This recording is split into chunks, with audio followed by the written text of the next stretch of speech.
Let's see if it left. Oh, happy days.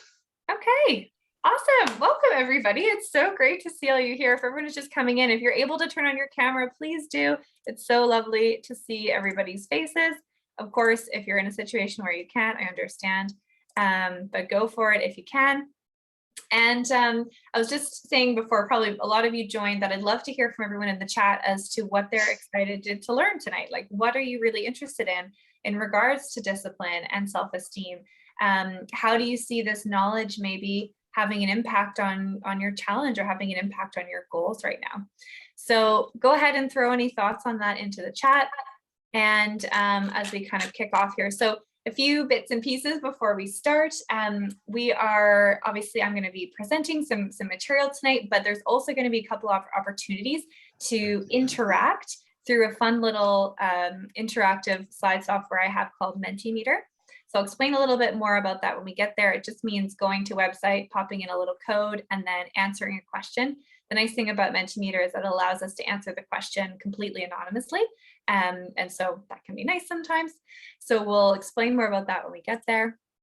And I will be sort of asking your thoughts at different points through the presentation. So I'd love to hear any responses to those thoughts in the chat. Helps you guys stay engaged as well, and also helps you let me know kind of how it feels relevant to you, which can help me really speak to the sort of specifics of what you're experiencing and how all of this relates to you. So with that in mind, I think we'll just go ahead and dive in. I'll quickly introduce myself. So my name is Annika McGivern. I'm a sport and exercise psychologist. And basically what that means is that I get to work with people to support them to understand the mental side of performance. So how everything that's going on in our head influences our ability to work towards our goals, to believe in to have confidence, to be successful. And I came to this line of work through my own experience as an athlete. I was an equestrian athlete for many years. I did show jumping and 3-day eventing, if there's any horsey people in the audience. And that experience of struggling a lot of the time, right, in the world of high performance sport and meeting those challenges led me to discover sport psychology. And when I did, it like completely changed my life. I couldn't believe that I was about 20 years old when I finally found it. I couldn't believe it had taken me so long to discover it. And I couldn't believe the difference it made in my ability to stay focused, to actually accomplish goals, to feel good about myself in the process, to enjoy my sport again. It was just a total game changer. And so that set me on the path of studying to become a sport and exercise psychologist. And I really feel really honored and privileged to do this work today, working with people to support them in strengthening the mental side of their performance. So if there's any more questions about me and my background, always happy to answer them. But for now, we'll get on to the good stuff and dive into our content. Thanks, Ruth, you've shared here too. Keen to think a bit more about practical tools to work on discipline, because we know motivation definitely slides sometimes. Yeah, absolutely. And, that is the truth, right? Motivation is pretty fickle. It comes and goes. And so learning to be disciplined, whether or not we have the motivation, is really where the magic happens. And that's what we're going to be talking about tonight, and hopefully making it super practical for everyone. Okay, so welcome to anyone who's just joined, or a few people still just joining here. You've only just missed a bit of an introduction, and we're just kicking off now with the actual content of our workshop. If you'd like to throw anything in the chat around what you're excited to learn about tonight, please do. And I am just going to pull up our slides here.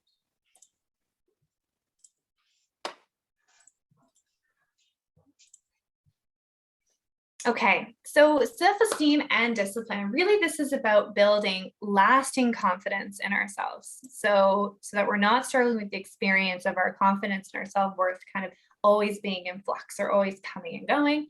And then also building lasting commitment to something. And I think really when we think about discipline, we think about consistency, commitment, showing up for ourselves regularly, showing up to the task regularly. And we all know that it's not a simple thing to do that, right? It's tough. And there's a lot that goes into it.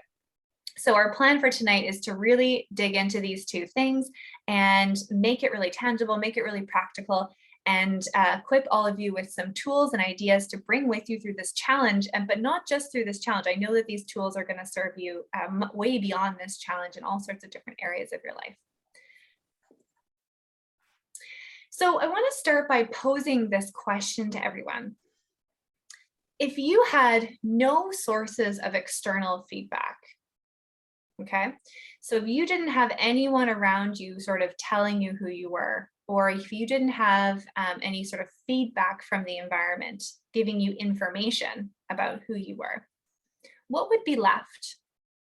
What would you still have as kind of those core foundational truths about who you are? Let's have a little think about that. If you want to throw any answers in the chat, go for it, but there's no need to if you don't want to. Just have a think about that. If I was to strip away all the feedback, everything that I know about myself kind of based off of what the experiences I have or what people tell me about who I am, what would be left?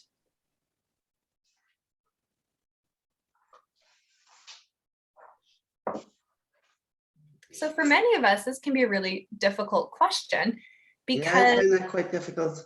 yeah, Yeah. it is tricky, isn't it? Like, did Yeah. anything come to mind for you? No, I'm completely lost. Yeah.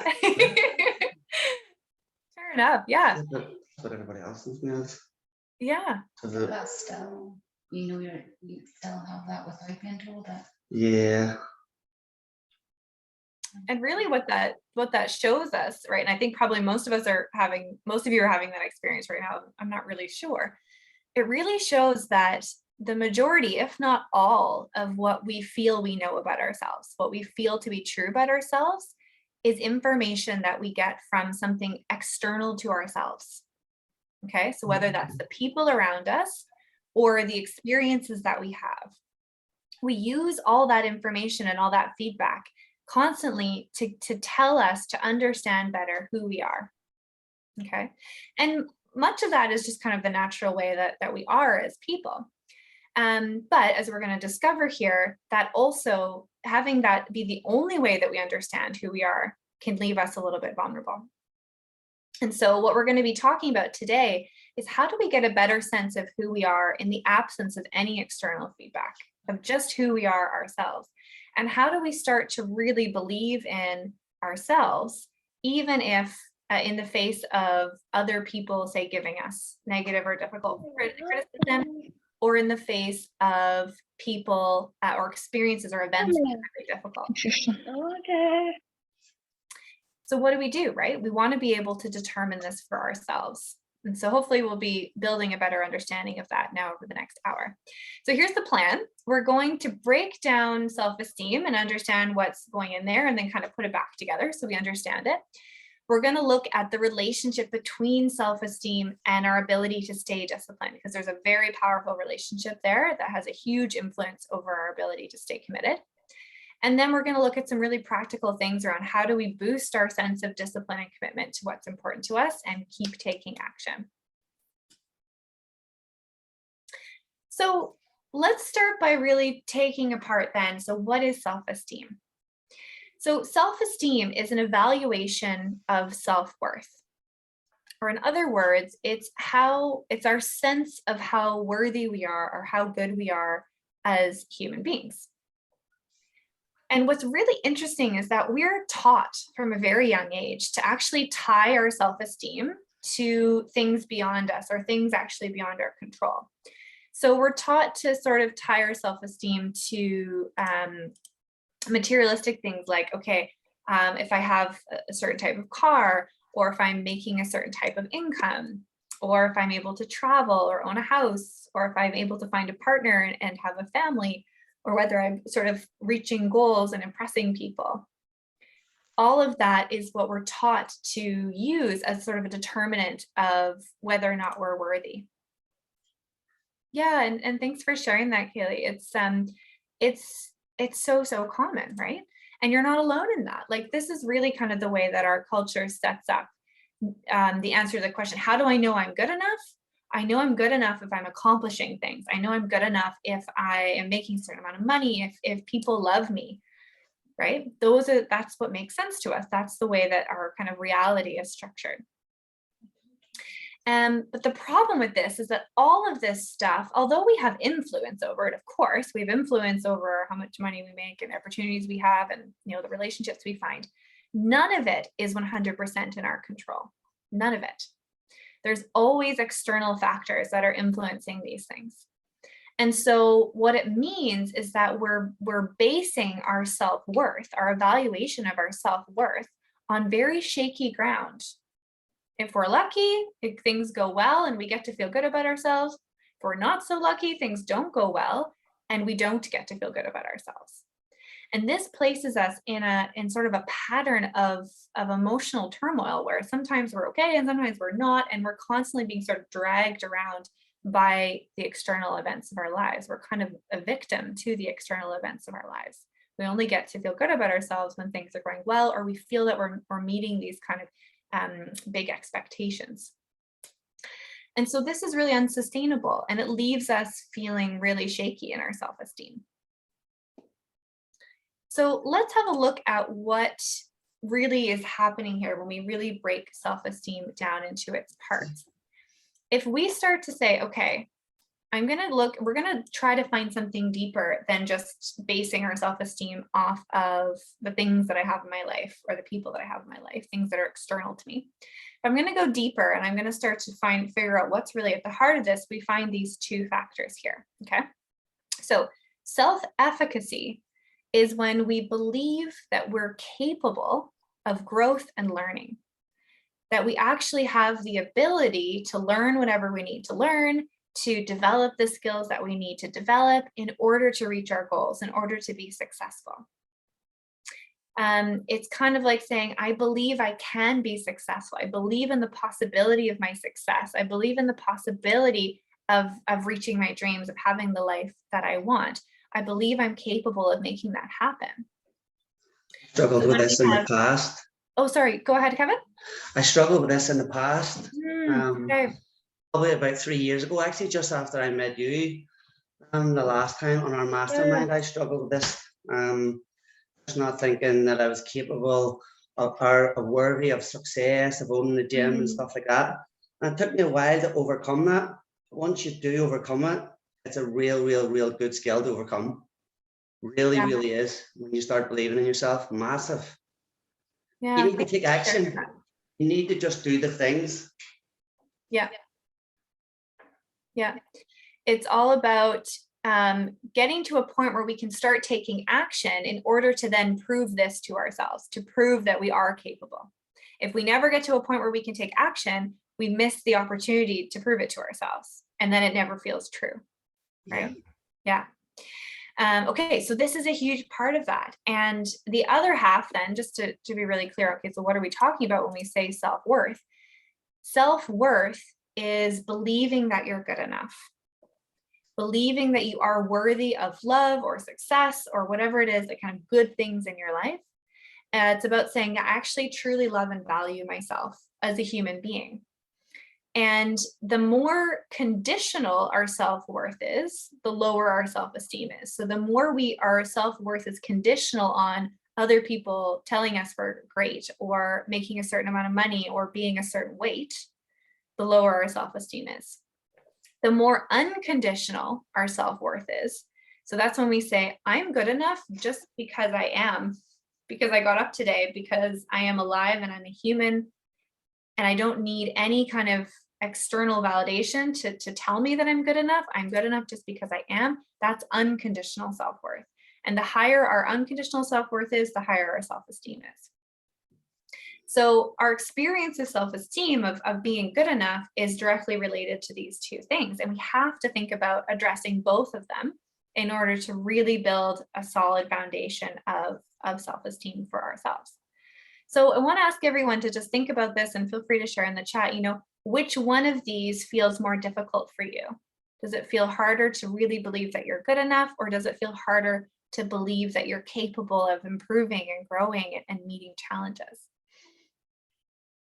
And maybe they both feel equally difficult, or maybe you feel like actually you've got a pretty good handle on both of them, right? So just have a think about where you're at yourself right now.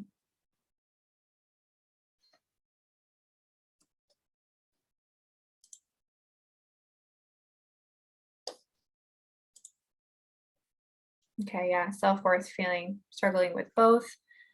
Yeah, and again, that's so common, right? Like just what Kevin was saying, we've all been there. I've 100% been there and will likely be there again at different points in my life, right? Like it's not a linear journey. Sometimes we find moments where we struggle more again. Sometimes hard to remember. You have the ability to learn when you're a bit of a perfectionist. Yes, thanks for sharing that, Ruth. Perfectionism is one of the biggest blocks to discipline and progress. And that's interesting because, and I say this as a recovering perfectionist myself, it's interesting because we tend to see perfectionism as a good thing, right? Oh yeah, I have really high standards. I'm holding myself to high standards. Surely that's a good thing.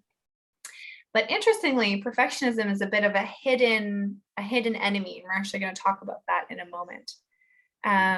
Lots of people saying that we struggle with both. Yeah. And again, super, super common. So I just want to say it's okay. Like wherever you are with this at this moment in time, just know that you can 100% develop strength in both of these areas.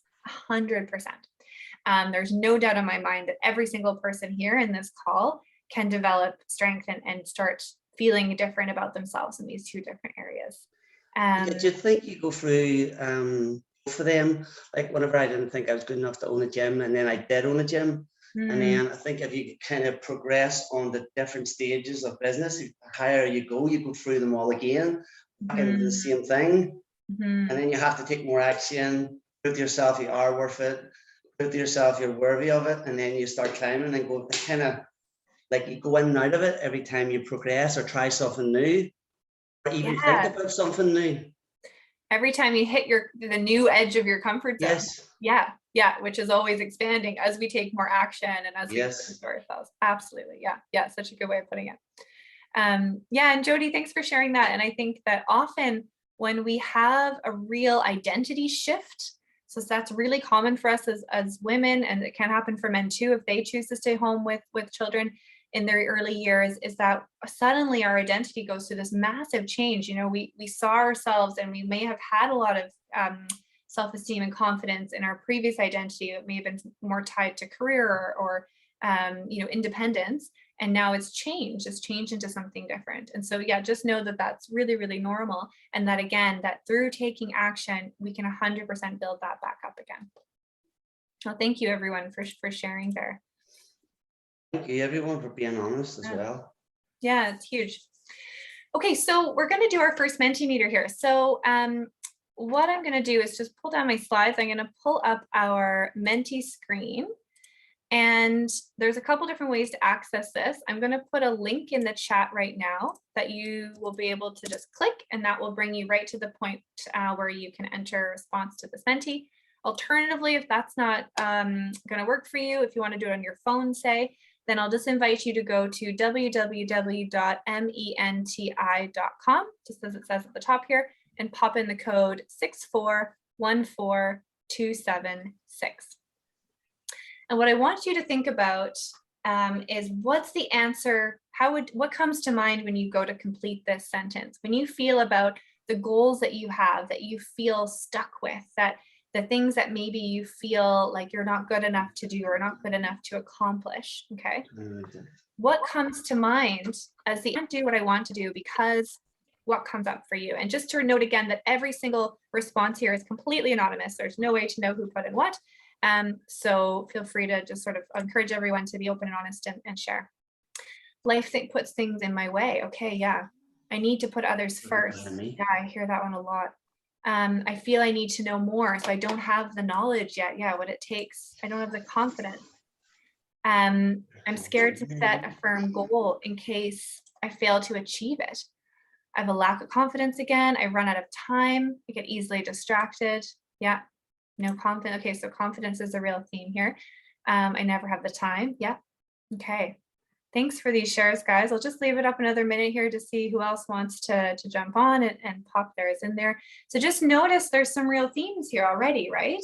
Some themes around confidence, themes around time, themes around doubting yourselves, putting yourself first, worrying about what other people think about me. Yep, other responsibilities. Of the things that are totally out of my control, I feel like I can do anything that I can put my mind to. Sorry, of the things that are totally out of my control. Okay, I feel like I can do anything that I put my mind to, but things that I can't control are usually what it is, but it still leaves me frustrated at times. Okay, so a bit of a mixed story there, and that makes sense, right? So you're like, yeah, I've got some control here. I really do feel like I can put my mind to it, but maybe it feels hard to really commit. And there's still this sense of frustration. Absolutely. Age, yeah, I'm not old enough or I'm too old, right? That can work both ways. Of a busy lifestyle and family commitments. I tell myself I can't, so there's no point trying. Yeah, so that really speaks to there's a fear of failure there, right? So why would I try if I've already kind of decided it's not going to work? I don't want to have that experience of failing. So I'm going to protect myself from that. I don't feel I have the right or deserve a positive outcome. Yeah, that again is such a powerful story if you think about it, right? I don't deserve this. Don't deserve this. And that is such a common experience to have, or such a common story to tell ourselves when we don't feel good enough. Because if we're not good enough, then we don't deserve it.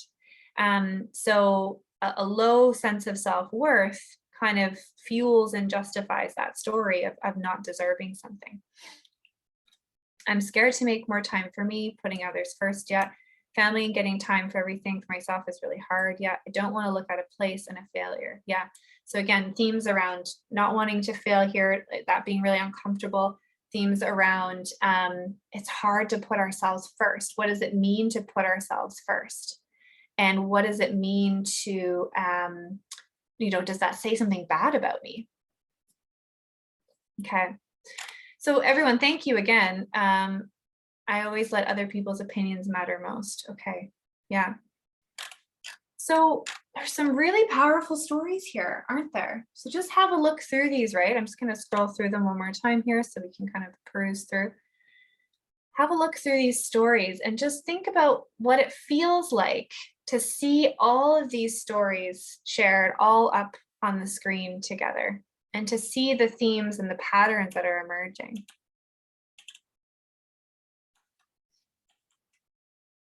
Often we feel that we're alone with these difficult stories. And what I've absolutely realized through my work is that we're not alone in them. They're a much more common experience, much more common struggle than we recognize. And I can relate to all of, pretty much all of the stories on this page. I know I've felt those or thought those at different points in my life as well. So here's the thing. These stories, and I say stories because it's like a narrative that we're telling ourselves, right? We're always telling ourselves narratives or telling ourselves stories about what's true and what's real and to help ourselves understand who we are and understand our place in the world, okay? Just a really natural thing for us to do. And the problem with all of these stories is that they're what we call limiting stories. By believing these, by letting these be true for us, we are holding ourselves back.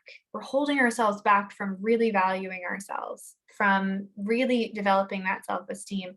And we're often holding ourselves back from taking action, which is what we need to do to build that self-esteem and to build discipline. Okay, so I want to invite everyone to think about your story and think about whether or not this is actually 100% true. So is it true that you can't always put people ahead of yourself? Is it true that you actually have no confidence? Is it true that life is always putting things in your way and that's a definitive reason why you can't do what you want? Is it true that failure is something to fear? Is it true that there just isn't enough time? So you may have had different reactions to that question, right? Some of you may have thought, yeah, no, it is true, and fair enough. And others of you may have thought, oh yeah, I don't know, it still feels true, but maybe it isn't 100% true. I can kind of see logically that maybe it isn't fully true. Okay, so that was the very first step towards doing what we call challenging our limiting beliefs. Okay, we have to challenge them because here's the truth. Our thoughts are not always true, even though they can seem very, very true. Our brain produces all sorts of thinking that's actually based off of what we believe about ourselves. So if I believe that I'm not good enough, I'm likely to have thoughts like I'm not going to be able to do it. I can't, so there's no point in trying. I don't have, there's no point. I don't have the time. But if I shift that inner belief, and if I can say, really fully believe that I am good enough, for example, then I'm likely to then have different thinking from that. That actually, yeah, no, I can figure it out and find the time, and I will dare to fail. I'm willing to fail in the pursuit of my goals because failure is a part of success. Or it's okay to put myself first sometimes. I deserve that. So the first step towards shifting this is being willing to kind of challenge your own thinking. Look, there's Bluey. Ask yourself, what, is this fully true? Next, we need to ask ourselves, is it helpful? Is it helpful for me to think this way? Is this type of story helping me move forward? Is it helping me take action? And probably for most of you, the answer to that is no, probably not. So thank you again to everyone for being so honest and sharing these stories. If you can just leave the Menti open somewhere, we will be coming back to it one more time in a little bit. But for now, I'm just going to bring us back to our Can I get a sip of water? Okay. So what we've done there is we've uncovered some limiting stories that are part of the picture that is sort of shaping this reality for all of us that, yeah, we can't figure it out and we're not good enough. And so starting to uncover that kind of unconscious story is the first step towards starting to figure out what do we need to do to give ourselves permission to change and try something different. Okay, so quick true or false question. Let me know what you think in the chat. Being extremely critical of yourself is an effective way to push yourself to higher standards. What do we think? True or false? Pop it in the chat.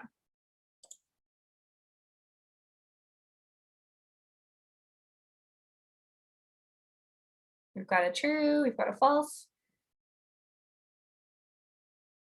They're false, lots of falses coming in. Another true, depends on the subject. Okay, Maurice, you're not committing to anything, fair enough. False, false, yep. Okay, lots of falses there. Okay, so yeah, it's a bit of a mix, right? I think we've kind of predominantly false, but we've got a few trues. True for you, Julie. Okay, interesting. Okay, so regardless of whether or not your kind of instinct of this towards this question was, yeah, okay, that's true or that's false, I want you to think now, have I ever done this to myself? Regardless of whether I think this is true or false, have I ever been really hard on myself as a way of trying to push myself further or reach standards? Just have a think about that. Yes, okay. So let me know yes or no in the chat. Have you ever done this to yourself? Can you ever think of a time you've done it once or twice? Well, yeah, definitely. Lots of yeses. Okay, yeah. Yeah, I think we kind of all have. So it's interesting, isn't it, right? Like the majority of us said, no, this isn't true. And yet I think so far 100% of us have said, but I have done it. So what this speaks to is another kind of deep belief system that we actually have as a culture, where on some level, somewhere along the line in our lives, we pick up this idea that, yeah, actually, in order to reach the big goals and expectations and things that I want to accomplish in life, I need to be hard on myself. And another way of thinking about it is thinking about it in the reverse. We fear that, look, if I'm not hard on myself, if I'm not critical of myself, then I'm going to just give up. I'm going to just become a couch potato. I'm not going to accomplish anything if I let myself off the hook and I'm just nice to myself all the time, right? So have a think about whether any of that kind of resonates for you. And so understanding that even though we know intellectually, some of us, that maybe this isn't quite right, that we're all still kind of acting in many ways as if this were true. So the reason that so many of us either act in this way, and some of us really believe that this is true, is that it works in the short term. So we win the battle. So when we are really hard on ourselves and we're really critical with ourselves and we sort of scare ourselves into action, it totally works in the short term. We can all think of a time where we've, busted out an assignment in uni for overnight, or we've just kind of like really pushed ourselves hard through fear, the fear of failure, or the fear of, not, disappointing someone. And it's totally worked. It got us moving and it helped us get the job done. So because it works in the short term, it kind of builds this pattern of behavior. We feel on some level, even if intellectually we're not sure about it, we feel on some level that this works. And so we keep doing it. What we don't realize is the long-term cost of this as a strategy. Because although we win the battle, we always lose the war when we take this as an approach to motivating ourselves. The reason for that is that over time, if we're scaring ourselves into action, if we're being mean and critical of ourselves as a way of driving ourselves forward, it creates an ongoing experience of negative emotion. It fuels our sense of not being good enough. And over time, it totally burns us out. We get exhausted because being in a state of negative emotion all the time is exhausting. It drains our energy. And so it's almost like we have this little voice in our head that's going, yeah, just really drive yourself, be really hard on yourself, push yourself harder and you'll get there. But the whole time, they're actually lying to us. It's not actually true. And so we have to get good at recognizing that inner voice. And I like to think of that inner voice as my inner perfectionist. Okay. Sometimes it helps to kind of personify it a bit and give it a bit of a character. So I like to think about, okay, I have this inner perfectionist in me. We all have an inner perfectionist, and some of us, he or she is stronger or louder than others, right? But we all have one. And that inner perfectionist is the one who's going, no, you've got to be hard on yourself or you're going to amount to nothing. If it's not perfect, it's not good enough. If you're not perfect, you're going to fail, right? And they're saying, yeah, you keep going, be hard on yourself, beat yourself up. But the whole time, it's not actually true. So what's actually true, and this is what the research shows us, extensive research shows us, is that actually being really compassionate with ourselves, being supportive and kind to ourselves, especially in the face of stress and challenges, is associated with more motivation and better self-control. And self-control is what we need to be disciplined, the ability to control our impulses and our actions. So this is fascinating because it totally flies in the face of kind of what feels right. But it's because of the long-term impact. Over the long term, when we're kind and supportive to ourselves, we build more confidence, we build trust in ourselves, we spend way less time in negative emotion, and that fuels us to actually have more motivation and have better self-control. Pretty interesting, no? So really what's happening is that there's this unseen cost to being hard on ourselves, to being a perfectionist, to trying to motivate ourselves with negativity and fear. Over time, we just end up swamped in negative emotion. We're just feeling, the weight of that. And so just for a moment, I want to invite everyone to think about, what does it feel like to be stressed or frustrated or disappointed with yourself? Does not feel good. Right? There's a heaviness to that. You may already be kind of feeling some interesting things in your body. Like my stomach kind of dropped when I tried to throw myself just now into that place. It was like I felt a little bit ill, and it was like I was heavy, and right away it was like I felt like my energy kind of dropped a little bit, right? So negative emotion has a huge impact on all of that, and unfortunately, we're often the ones putting ourselves in a state of negative emotion, okay? And over time, the more time we spend in all this negative emotion, the lower our capacity is. And when I say capacity, I mean it's kind of like the fuel tank in a car, right? When our capacity is high, we're fueled up and we can take on challenges, we can push ourselves. When our capacity is low and there's not much fuel in the tank, everything feels more difficult. We don't have as much energy and we tend to really struggle. So when we think about this fuel gauge, we have to recognize that this is influencing all three of these things. It's influencing our motivation, the amount of energy that we have available to us, and our capacity, our feeling of how much we can take on. Okay, so there's physical things, of course, that influence this, like eating the right food and getting enough sleep and exercising. But there's also a mental component to this. The emotions that we subject ourselves to, the emotions that we experience through the day, which are driven by the thoughts that we have through the day, are also influencing us and also influencing our sense of how much capacity we have, how much energy and motivation we have available to us, which then directly influences how disciplined we can be. So I just want to clarify there. So this is where we start to see the connection between self-esteem and discipline.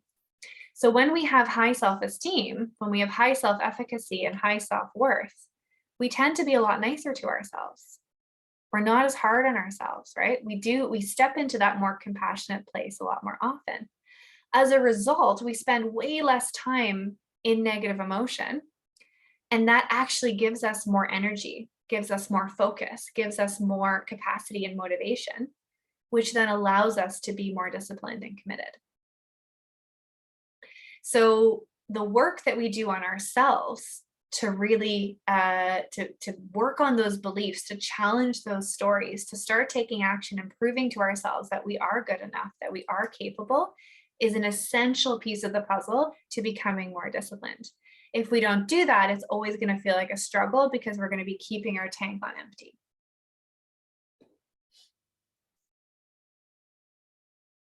Okay. So just before I move on here, I just want to pause and just get everyone to just reflect on that for a moment, okay? So what might your personal relationship be between sort of where you're at with your self-worth and how much energy you feel you have available to you throughout the day? All right, so just to pause and just reflect on that for yourself and think about, am I willing to explore this work of deciding for myself what's good enough, of deciding to believe in myself and back myself and not link it to anything external, but take full ownership over that?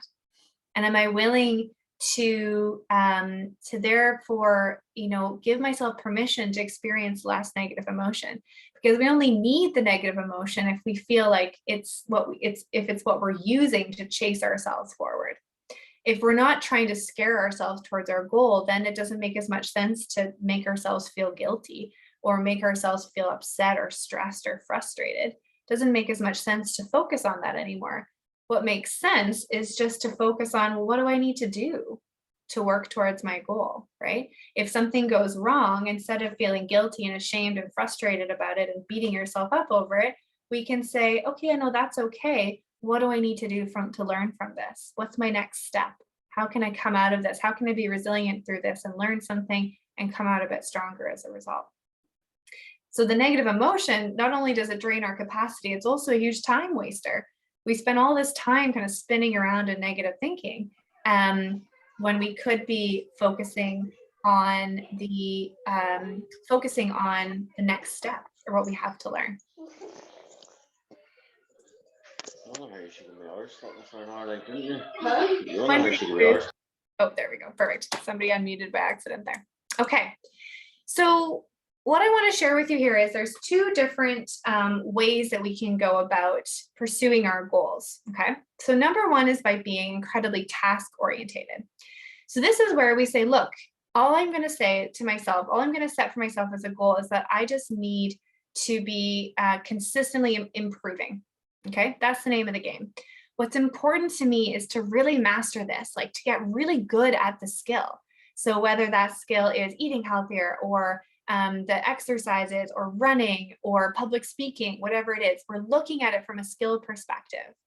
And we believe that really hard work is going to get us there. So it's all about putting in the effort and practicing those skills and developing those skills. And as we said, proving to ourselves that we can do it.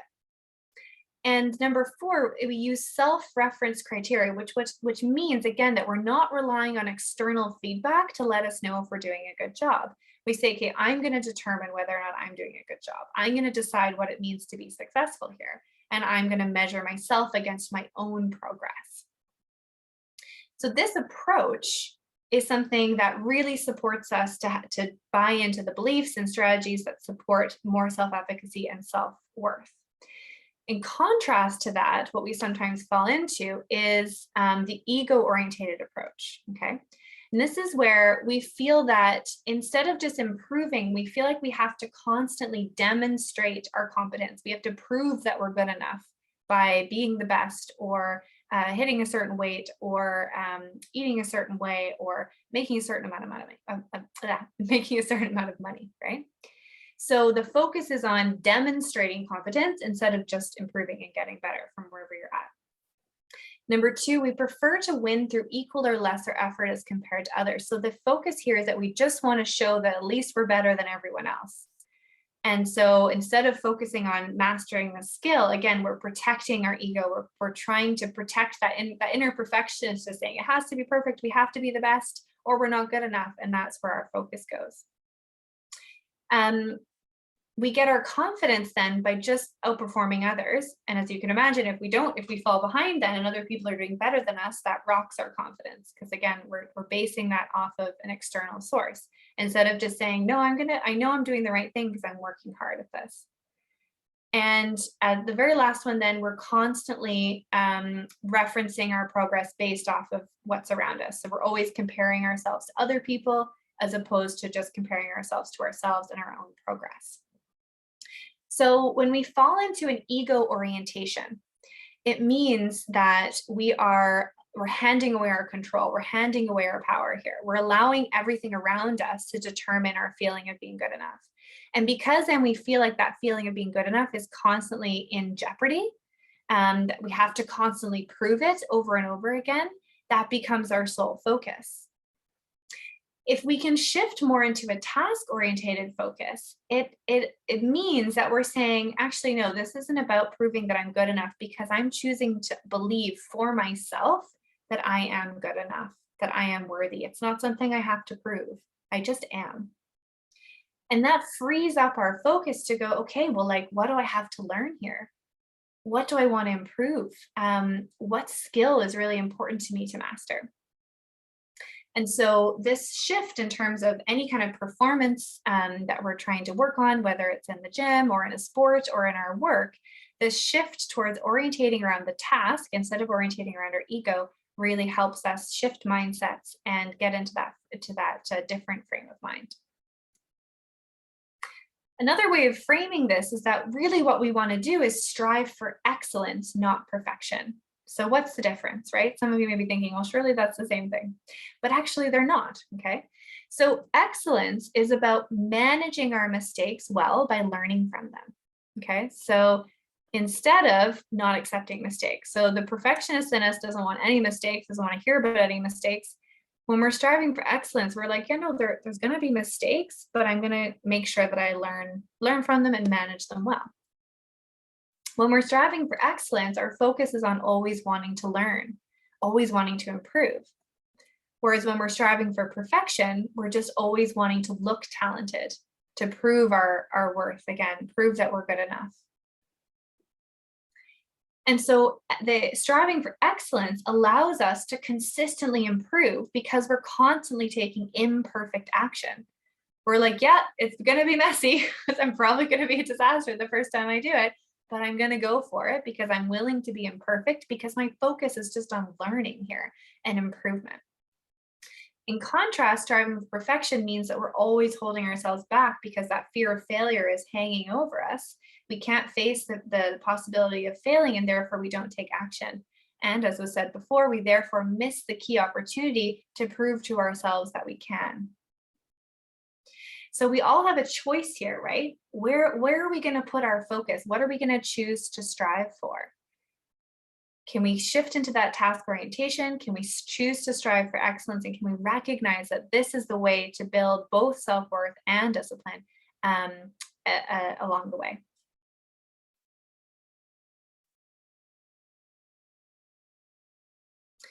Okay, so let's get into talking a little bit more about discipline now. So, and how do we start to make this really tangible and practical? So we've talked about how it doesn't work to scare ourselves forward over time. That ends up as a really bad strategy. And so the opposite of that is, we've talked about the first part of it is being kind to ourselves, being compassionate, but we actually want to take it one step further, okay? If you imagine you want to move a horse somewhere, stick with me here, my horse example, it'll make sense in a moment. You want to move a horse somewhere, you've got two options. You can chase the horse with a stick and you'll be able to move it in one direction, or you can lead the horse with a carrot. And horses really like carrots. So like 9 times out of 10, that horse is going to come with you in that direction and follow the carrot. Okay. So I want you to ask yourself right now, if you were to put down the stick for yourself and stop chasing yourself towards your goal with fear and criticism, what's the carrot? What are the rewards that are on the table for you if you were to achieve your goals? What are you excited to move towards? So to create really lasting commitment and discipline, we need to shift our focus away from the fear of what could go wrong if we don't achieve the goal and towards what could go right and what will happen that we're excited about when we achieve the goal. So I just want to invite everyone to just even do a little brainstorm in the chat right now and just throw down like 1 or 2 that like really great things that will come about as a result of you achieving a goal that you're working towards right now. So just a little brainstorm, don't have to overthink it. What are a couple rewards on the table for you? What are you moving towards?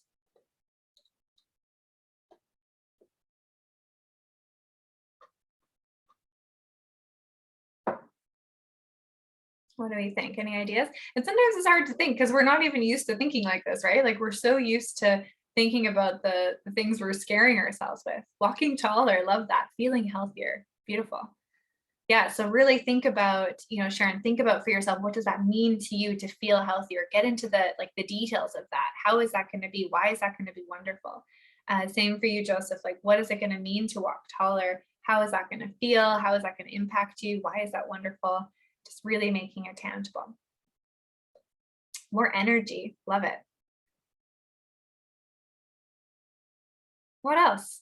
Brainstorming guide, just throw a bunch of stuff out there, whatever comes into your head. Loving me, love that. Yeah. Brilliant. What else? Bought new trainers, fabulous. Inner confidence. Yeah. Feeling more motivated. Okay.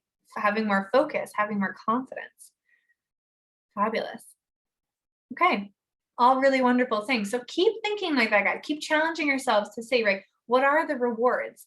Ideally, with my clients, I always encourage people to come up with 10 rewards. Like 10 things that are wonderful things are going to happen as a result of them achieving their goal. And everybody gets to the 10. And often once you get rolling with that many, we even find more, right? We want to make it crystal clear to ourselves what we're walking towards, what we're moving towards. Happier, more energy, fabulous, confidence, feeling comfortable in myself. Brilliant. Okay. Great. So keep brainstorming there. Thanks, everyone. Okay, so that's number one practical thing, right? We need to take the step of understanding what our rewards are, what's on the table for us, right? What are we moving towards? And that takes just a bit of time to think about that and to say, okay, this is what it is. I'm going to get clear on this for myself. And then make a choice to use that as our point of focus instead of always defaulting into scaring ourselves forward. We all need a compelling personal vision or dream, right? We need to know what we're working towards.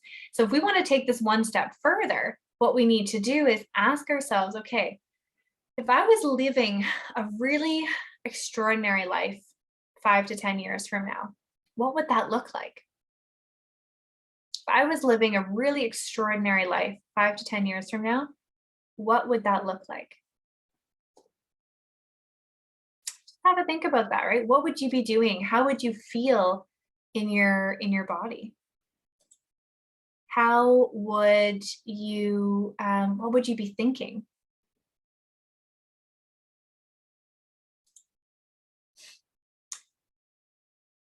Who would you be spending your time with?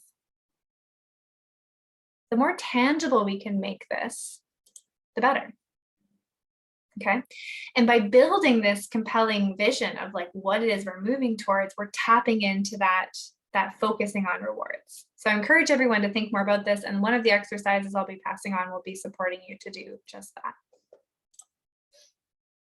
Okay, so what we're getting into now is starting to understand, okay, what goes into really creating commitment and discipline. The next thing we need to understand is the difference between motivation and drive. So it's useful to think about it like this. Motivation is a feeling. So if we're hungry, then we're feeling motivated to eat, okay? But that feeling doesn't necessarily produce action, right? We can all think of a time where we were hungry, but we just like couldn't be bothered to get up and make ourselves food. So just because the feeling's there doesn't necessarily mean that the action will follow. What's also true is that we can still take action even in the absence of the feeling. So the opposite could happen where we might be not hungry at all, but we know we haven't eaten all day. We know that we need the calories. And so we go, okay, you know what? I'm just going to throw something together for myself. And if you imagine then going into the kitchen, preparing some food, as we're starting to make the food and it's coming together on the plate and it's smelling really good, then we're likely to start to get the feeling of being hungry. So what this shows us is that motivation does not always produce drive or action, but drive, which is taking the action steps, nearly always produces motivation. So we think that we need the feeling in order to take action, but actually what we need to do is to take action in order to find the feeling. So this is what we need first. Like we need to find, we need to focus on this idea of action. And we need to not worry so much about whether or not the feeling of wanting to do something is there. And in order to be able to bypass that feeling of wanting to do something, what we need is a whole bunch of clarity around the purpose behind what it is that we're doing. So I want to invite everyone to answer these questions. So just call to mind what your goal is, what it is that you're working towards right now. And then think about what the answers to these questions might be for you. So what sparks my curiosity? So we'll just use healthy eating as an example. Maybe my goal is to eat healthier. So what sparks my curiosity about healthy eating? What am I excited to learn about this? What am I excited to do more of? Am I excited to learn more recipes, learn more about cooking from home? What is it? What sparks your curiosity?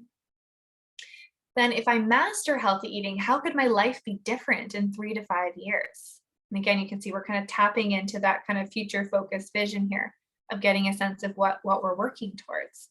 So I could have more energy. I could be in better shape. I could be have more freedom in terms of being able to do more because of being in better shape and having more energy, and I could be exploring more, traveling more. What could that look like for you? The next question is interesting, right? What am I willing to struggle for?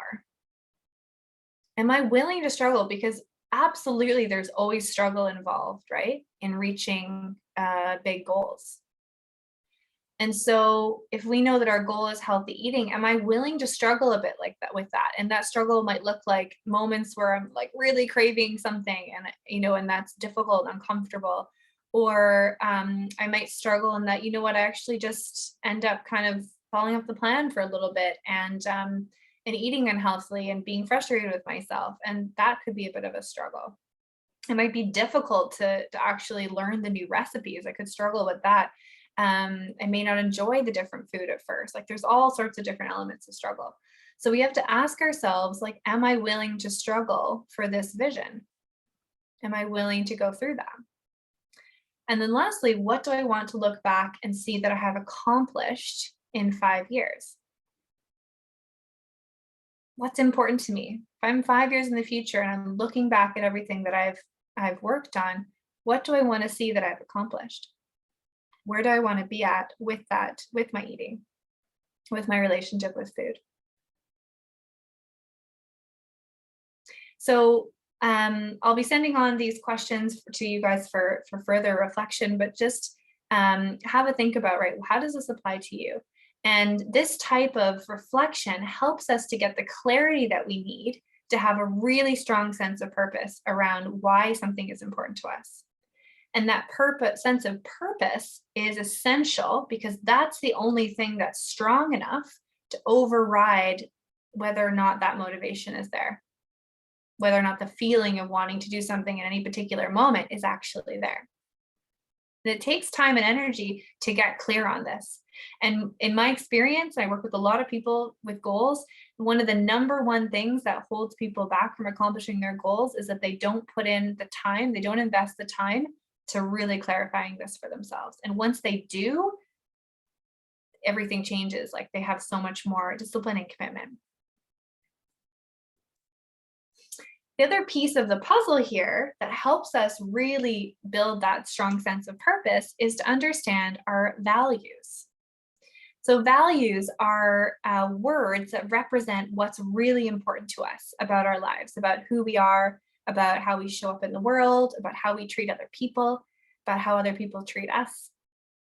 And we all have values, even if we're not super aware of them. And our values are always shaping our choices, they're shaping our behavior, they're shaping our decisions, right? And so I want to invite everyone to just have a look at this list and see if you can notice which ones of these jump out at you. Or there may be things that come to mind for you that aren't even on this list, right? But if you had to choose right now a handful of values that really represent the things that are most important to you in life, what would those be? So just give everyone a moment to scan through that list, jot down the ones that jump out at you. Feel free to add words that aren't there.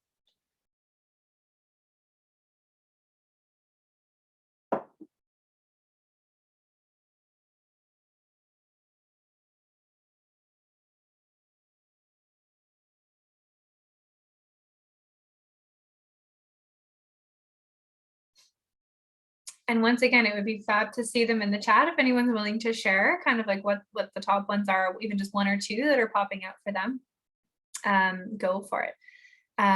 My top values are adventure, connection, determination, and honesty. And all of those words mean sort of a whole bunch of things to me. And I sort of arrived at that through really reflecting on this and doing a few exercises around it. Winning, optimism, growth, and faith. Beautiful.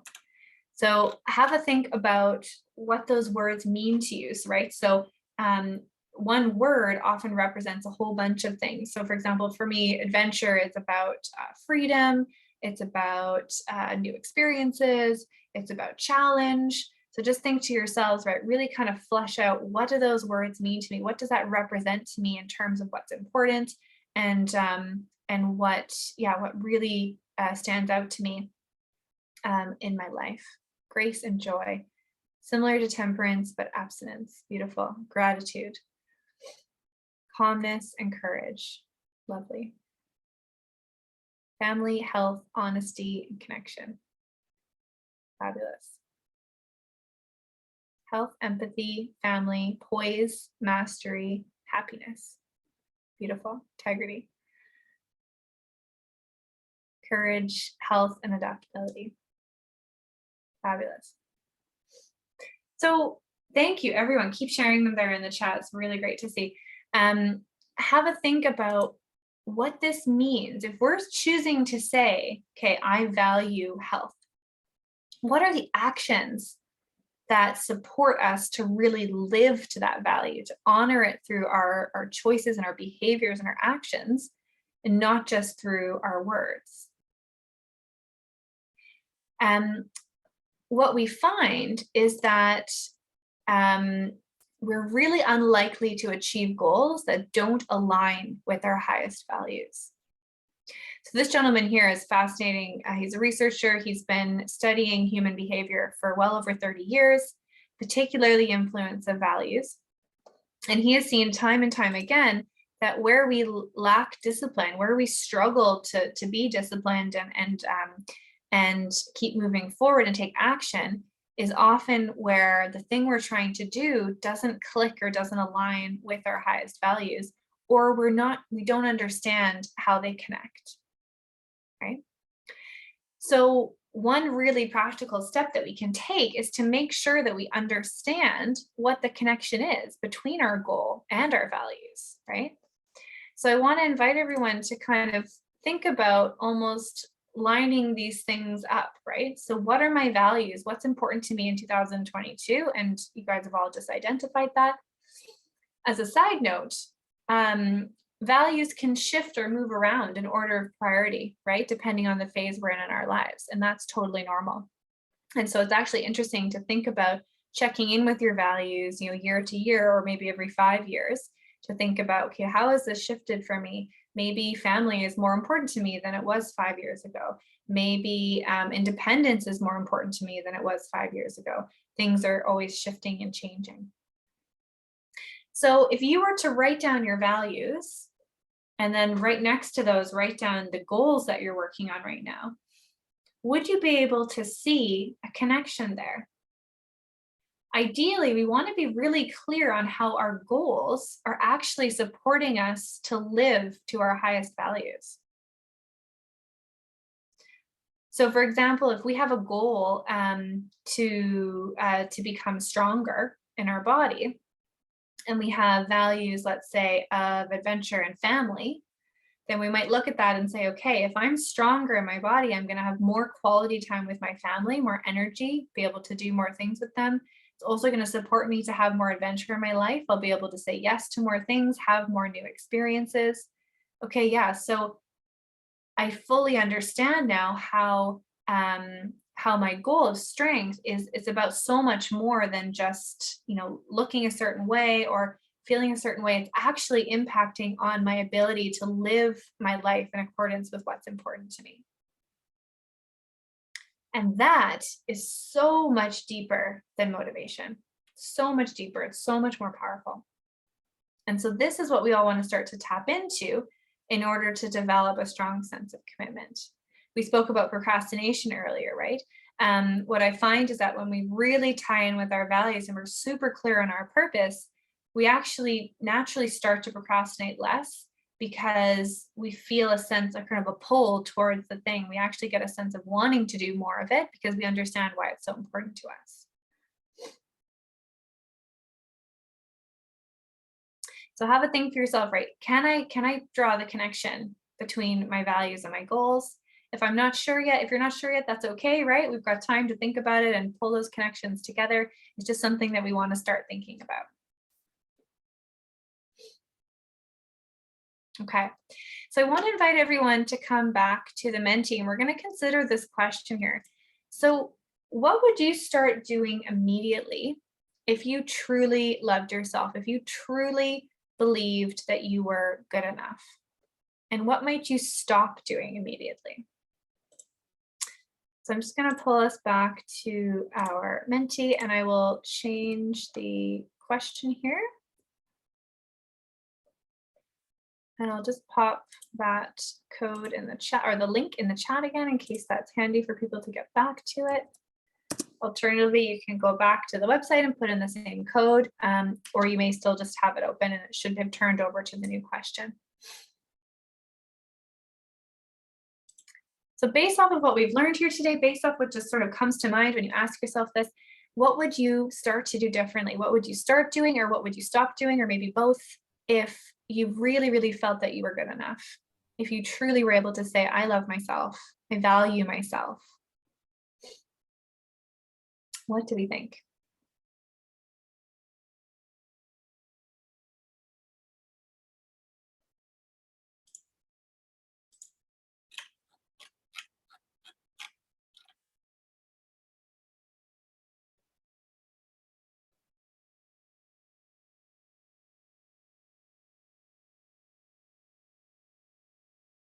Okay, let's go back and see what's in here. Perfect. Okay. Stop being so hard on myself when I make a mistake or slide back into old habits. Love that. Okay, brilliant. Throw myself at more challenges. Fabulous. Stop being self-conscious. Okay, take more time out for myself. There's nothing you couldn't do if you truly loved yourself. Okay, it's pretty powerful. Have more of a balance and put more time into myself. Stop hiding behind others. Be more sociable, be more outgoing. Stop listening to the critical internal monologue. Yeah, be more confident. Accept compliments. Yeah. Trust in myself. Stop being hard on myself. Stop comparing myself to other people. Having no guilt when saying no. Yeah, absolutely. Remember, when we say no to something, we're saying yes to ourselves. As cheesy as that sounds, it's so true, right? We're saying yes and we're saying, no, I am worthy, or I am good enough, to prioritize this other thing, or this is what's important to me. Not always putting others first. Start to believe that I am worthy and stop worrying what others think. Yeah, I could give more to others. Oh, beautiful. Yeah. Don't listen to the internal critic. More time for myself and be more outgoing and adventurous. Fabulous. They're amazing, guys. Yeah, okay, I'll just leave it up here for another minute just to let anyone else add to this. Start doing all the things I've been too scared of doing. Okay. So this is what we're moving towards, right? And I hope that the beauty and the value of what everything that you guys are sharing here right now is going to be part of your carrot.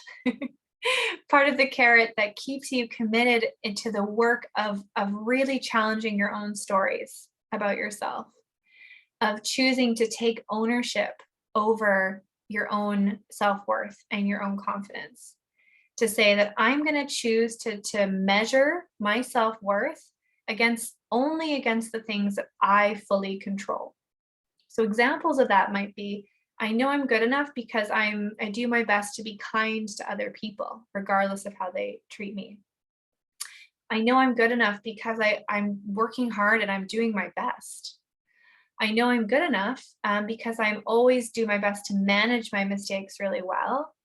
And I take risks and I dare to fail as a part of pushing myself and growing. Those are all things that have nothing to do with our external environment and everything to do with who you are and owning that sense of confidence for yourself. So I want you to think back to that initial question in terms of if there was no external environment, what would you know about yourself?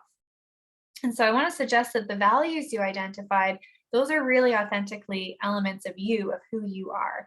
And so even in the absence of all external feedback, you still have those values. You know that those things are important to you as a human and that they're directing you, that they're informing your choices, right? And think about, what else now do I know? Could I still have the belief that I'm good enough, even if there was no external feedback or from anyone else? So I'm just going to talk us through a very quick summary, and then we'll be opening up for some questions. Okay. So having strong self-esteem means that we have to invest in our personal beliefs. We have to choose to do the work of recognizing our own limiting stories, challenging them and rewriting them, saying, no, I am good enough. I can put myself first. I can find the time. There is enough time. You can succeed and you are good enough. Discipline really flounders in negativity and it thrives in positivity. So the harder we are on ourselves, the meaner we are on ourselves, the more we let our inner perfectionist run the show, the more we're going to struggle to stay committed and take action, because we're always draining our tank as a result of all that negative emotion. Okay. Discipline thrives when we know what we're working towards and we have clarity around what we're working towards, and when we're kind and supportive to ourselves along the way. And then lastly, commitment, another word for discipline, is built through a focus on rewards. So knowing what our purpose is, knowing exactly what it is, what that carrot is, right, that we're holding out in front of ourselves, having a picture of what that extraordinary life is that we're working towards, knowing our values, knowing how taking action allows us to live to those values, and through then taking action, doing more things, pushing yourself out of that comfort zone so that you give yourself the opportunity to prove to yourself that you can do it. I'll tell you for sure right now that 4 years ago, I was pretty sure there was no way I was going to be able to start and run my own business. Pretty darn sure. But somehow I shoved myself into that major discomfort, and here I am today doing it. So it turns out I can. But at one point in time, I was pretty sure that wasn't possible. So just like Kevin shared earlier, we have to push ourselves and take action in order to have the opportunity to prove ourselves wrong and prove to ourselves that we can. Okay, so I'm going to just pull these down, and I just love to hear from anyone who has a question, anyone who has like an insight or a comment that they want to share. Kevin, I'd love to hear from you. Any thoughts? Let's just see how everybody's feeling.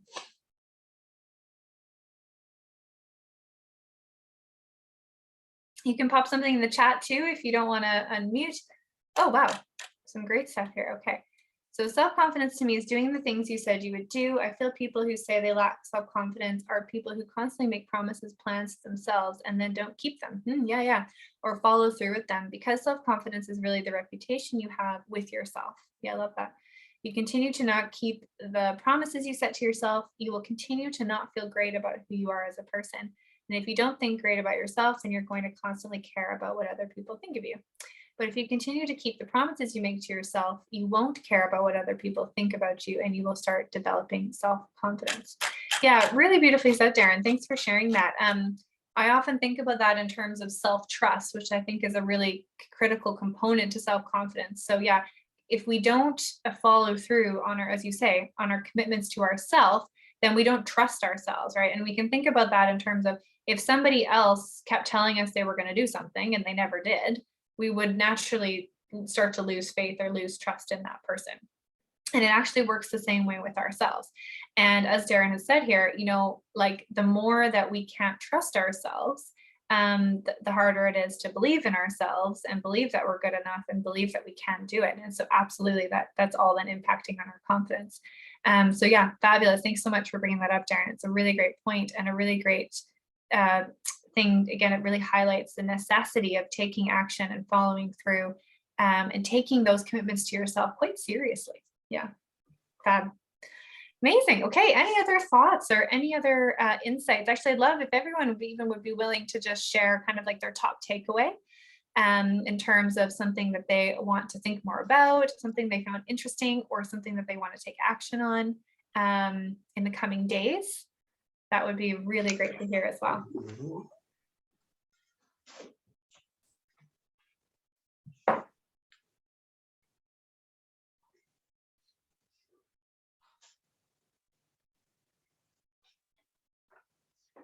I have to see. I'm going to go ahead of Kevin then, because take this time. I just want to say I really like that bit about thinking about your values and how that ties with your goals, because I think that's not always something that we're good at doing. And just thinking about that real reason behind things, not just want to get fit, but actually what does that look like when you dig down into it. So I really appreciate that. So thanks. And I thought it was really good. Thanks, Ruth. Yeah, that's great to hear. Fabulous. I'm glad that's useful. And yeah, I know that was a really big kind of light bulb moment for me when I first learned about that too. Yeah, fabulous. Joseph, thanks. Like the bit about excellence versus perfection. Yeah, that can be a really, really important way to reframe what it means to sort of push ourselves. Striving for excellence, not perfection, yet really resonated with Jean as well. Fabulous. That's great. I'm so glad you enjoyed it. Brilliant. What else, guys? Any other insights or thoughts? I think I'm trying to just kind of put one together here. For some reason, all of a sudden, it just became really nervous. So I'm trying to just keep myself calm, kind of compose myself and explain it a little bit better. So I'll just let other people talk for a second. Yeah, take your time. And feel free, as I say, guys, like just pop something in the chat if it doesn't feel good to talk, because yeah, sometimes it's not comfortable to talk in front of so many people. Love the bit about the carrot. Happens to me every now and again. Sometimes I'm okay. And I spoke to you about this one time before. Remember about having the two little characters? Yeah. Can you remember me telling? So Yeah. So that's exactly what's happening to me right now. So I'm just trying to compose so I can kind of run by a few things. Yeah. So I think for me probably was discipline and motivation, and then your values, kind of all combined in.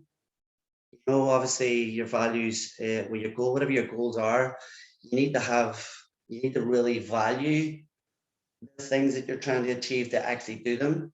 And I think that's kind of, and that brings you back to discipline, because if you value something really, really highly and it is an important goal to you, and I think discipline and it just kind of falls into place because what you're trying to achieve is so important to you. Again, you won't always be highly motivated about it. You know how important it is to you. So, You might not want to do it. Yeah, I like that you yeah. go and you don't. I like the fact with the. I think now, but like the car things in front of it because it's a Yeah, good your analogy rewards. of, like.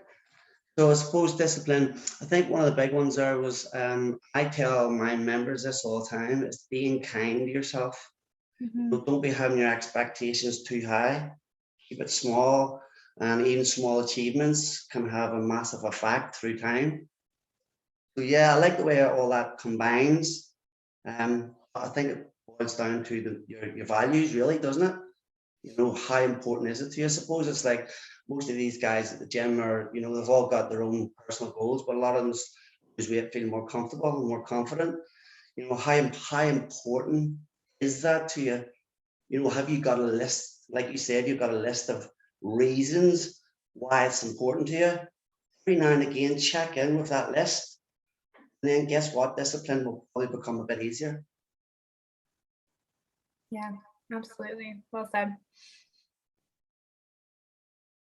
A few different thoughts here too. Love the bit about, oh yeah, sorry. Trying to drown out the negativity that's all around. Yeah. And remembering that again, you know, we're in control, ultimately we're in control of our internal state if we choose to be. And so even if the environment is throwing a lot of negativity at us, we can still choose to reorientate ourselves towards the rewards or towards the task at hand. Yeah, which is a really powerful choice. Keeping out external thoughts and how much they feed into us. Yeah, and just to notice too, Karen, that we actually can't control our thinking 100%, but we can, what we just need to do is make sure that we don't allow our thinking to control us. So what that means is I can't decide today to not have another thought like I'm not good enough. And I know for sure, even though I've done a lot of work in this area myself, like there will still be days where that thought pops into my head. The key is to not give it any energy or not give it any attention, not allow that thought to then control how I'm feeling. So what that looks like is to say, okay, hold on, like, no, that's not true. Sometimes I like kind of laugh at myself and I'm like, no, that's not true. You are good enough. Like, let's redirect our thinking. Another way I've heard this explained is that thoughts are like trains that come like through our mind. And so we can choose to just let the train go, or we can jump on the train and follow it to its destination. So if the I'm not good enough thought train comes into your mind, you can jump on and follow it and, you know, follow it into all the negative thinking and, you know, negative emotions that are accompanying with that. Or you can just sort of step back and let it go through and go, no, I'm going to put my focus and energy on another thought. And so that's just a little bit more information there about kind of how the thoughts work in terms of just being okay with the fact that like we will still all have negative thoughts about ourselves. It's just about how much control we allow them to have over us. I wish there was a way to turn them off completely, but there doesn't seem to be. They do get much quieter though with time and come around much less often. Carrie, learning to love yourself and know that you're worthy and capable and believing in yourself. Yeah. I cannot state enough the importance of that foundational belief of I am good enough. It just underscores everything, and really thinking about what might it take for me to start moving towards really believing that. Elizabeth, you agree with Andrew, a lot of anger around us too. Yeah, I've been working to try to be positive and be part of CFL. It's helped me so much these past 2 weeks. Yeah. And you know what? There is a lot of crazy, there's been crazy stuff going on for the last 2 years, hasn't there? But particularly now, there's a lot of, polarization and views and opinions and stuff going on. You may be referring to that. You may be referring to something else, but either way, just think about making choices that, like do what you need to do. Like if you need to step back from certain environments or certain people from a while and cultivate, time and relations with people who don't have as much anger and negativity, then maybe that's a choice you can make for yourself. And again, if you really love yourself, then that might be something that makes sense to do. So just have a think about that. And you like Kevin's comment about looking back on what we want to achieve. Yeah. yeah, it's a really powerful technique, right? And just thinking about what is really important to us, what is really important to us, because that is always what's going to be driving our choices and driving our commitment. Yeah, really great thoughts here, everyone. Thanks so much for sharing. One more here. Talking about core values made me realize why there has been failure in my past. Okay, interesting. Yeah. So sometimes if we don't really dig into our core values, without realizing it, our actions are supporting other values that are important to us, but they're not the things that we want to be the most important to us. And so, yeah, so sometimes so for example, if let's say we like financial security is really important, so we value financial security, but we may also value adventure and experience. And so unless we make a really clear decision to place financial security as one of our top values, in the moment we may make choices over and over again that live to that value of experience. So we may spend more money traveling, and that might actually cause us to fail or not be successful, maybe in a goal of saving a certain amount of money that we're trying to do in alignment with our value of financial security.